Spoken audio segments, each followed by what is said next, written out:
long lists, right? We got 6 do nots, 10 do's. Some of you quit, if you even take notes, you quit after like 3 and you're like, oh my gosh. How are we going to do this? We just need to, if you think this is a long list, go to the first 5 books of the Bible. Genesis, Exodus, Leviticus, Numbers, Deuteronomy. There's over 600 do's and do nots. Just imagine going home and studying through the first 5 books of the Bible and then you just keep going and write down all of the do's and all of the do nots and you go, that's how we're going to do it. You will die.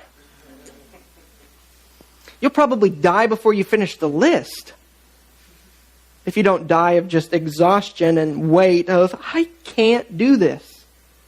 Maybe you're like me, that you look at these lists and you go, sounds good, but I haven't done any of those right. I've failed at every one of those. That's what I say when I see that. See, this is how we're supposed to live? I say, if this gets you in, we're all screwed. Sorry for that word, but that's all I can say. If this gets us in, if not doing these things and doing these things, this is what gets us in, I don't think any of us can hack it.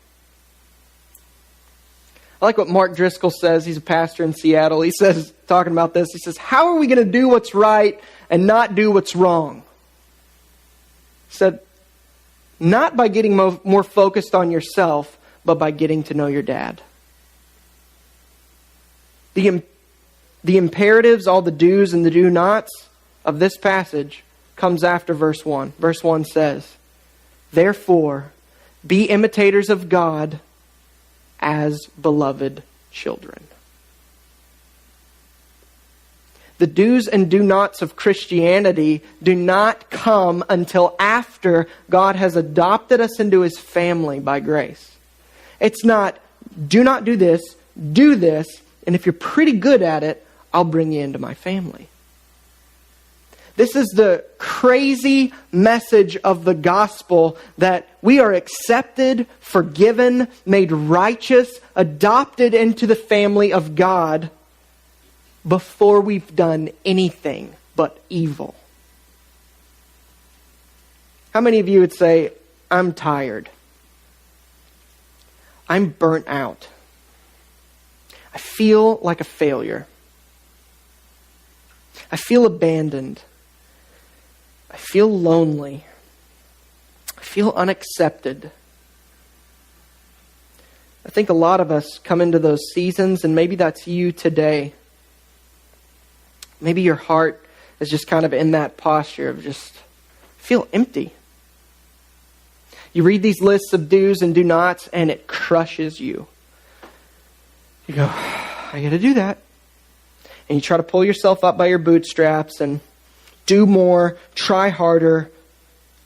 It's not going to work. But I've got good news for you. There's good news for all of us today. We don't achieve adoption. We receive it. God doesn't adopt us into His family because we're good enough and because we do the do's and do nots. He adopts us into His family by grace. He just brings us in. You ever seen an adoption? It's pretty cool. Parents don't look at the kids and then go search all these kids and I want to find the best kid and the prettiest kid and the brightest kid. Not if they're good parents. If they're good parents, they tend to even go, I want to find the kid that most needs adoption. And they go to them, bring them into their family. This is what God the Father has done to us. The way that we can do the do's and do nots and not be crippled by it is knowing that we're already a part of the family of God. If you're in Christ, you're adopted by God the Father. He says, therefore be imitators of God as beloved children. In chapter 1, verse 4, he says, in love, He, that's God the Father, predestined us for adoption through Jesus Christ. You're adopted. Whether or not you're in the family of God, it's not a thing that's up in the air and you're like, well, I'm trying to be. No, you either are or you aren't.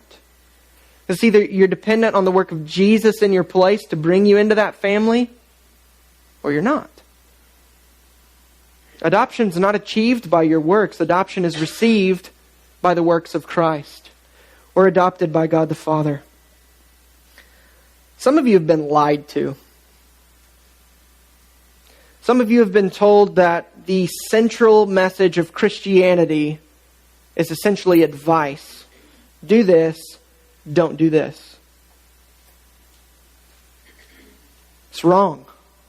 That's not the central message of Christianity. That's not why Christianity has changed the world. That's not why people still today, 7,000 miles away from where Jesus was living and ministering and died and arose, do's and do-nots are not why Christianity is still going. It's good news. The central message of Christianity is not advice, it's gospel. The word gospel just means good news. It's good news for the broken. It's good news for those who look at the lists and say, I can't do it. I haven't done it. I'd like to, but I keep failing. The gospel is the good news that says it is finished. The work that you needed to do to be into God's family has already been done by Jesus. And you get to come in on His merit. You get to come in on His work. I need you to hear this and I need you to know this because this is what empowers us to live a new life. It's good news. It's the message that it is finished that will leave you not feeling burdened by the do's and don'ts, but by going, you know what? My Father loves me. He's told me what's right and what's wrong, and I'm a part of His family despite my failure. So I want to walk. I want to imitate Him. If you got a little boy who has a dad who loves him, that little boy wants to grow up and be like his dad.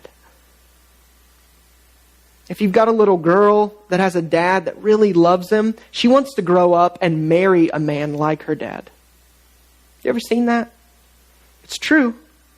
Boys grow up and their dads are superheroes. If you got a good dad that loves you and is good to you and protects you, you go, I want to be like him. It's the same with us. We're adopted into the family of God. He's a good Father. He loves us. He takes care of us. He guides us. He directs us. He gives us grace. His mercies are new every morning. And then He tells us, this is how you live in my family. This is how you get to know me. This is how you walk. This is how you're created to walk. And I'll love you no matter what you do. But this is what's right. That's what's going on here in Ephesians 5, 1 through 21. So we're adopted by God the Father. Some of you, this is tainted for you because you grew up and your dads were crappy. Some of you maybe grew up and your dad wasn't involved in your life at all. A lot of people have trouble thinking of God as a father because you go, if He's anything close to the Father that I've had, I don't want anything to do with Him. God's a good Father. He's adopted you into His family. He's not like your earthly dad. If you got a good earthly dad, you got a pretty good example. It's like, man, God the Father is like my dad, but way better. If you've got a bad dad, you look and you go, you know what? God the Father, I don't have a good dad here on earth, but I've got a good dad in heaven, and He loves me. And He takes care of me. And He doesn't say, if you don't obey, you're out of my family. He says, you're in my family. Walk like this. He adopts us before He tells us to do anything. True biblical Christianity does not produce weight. It produces wings. If you think that you're in healthy biblical teaching of Christianity and you feel weighed down all the time, you're not. You're not in it. You're not hearing the good news of the gospel because the gospel doesn't produce, do more, try harder, or God won't love me. It produces, He loves me no matter what. And He gave Jesus as a sacrifice for my sins to forgive me. And then He tells me how to live. That's wings. It's the difference between the law and the gospel. The law is what God says, do this. It reveals, I can't do it. The gospel says the law has been completed in Christ for you. So now walk in love and imitate God because you're already accepted.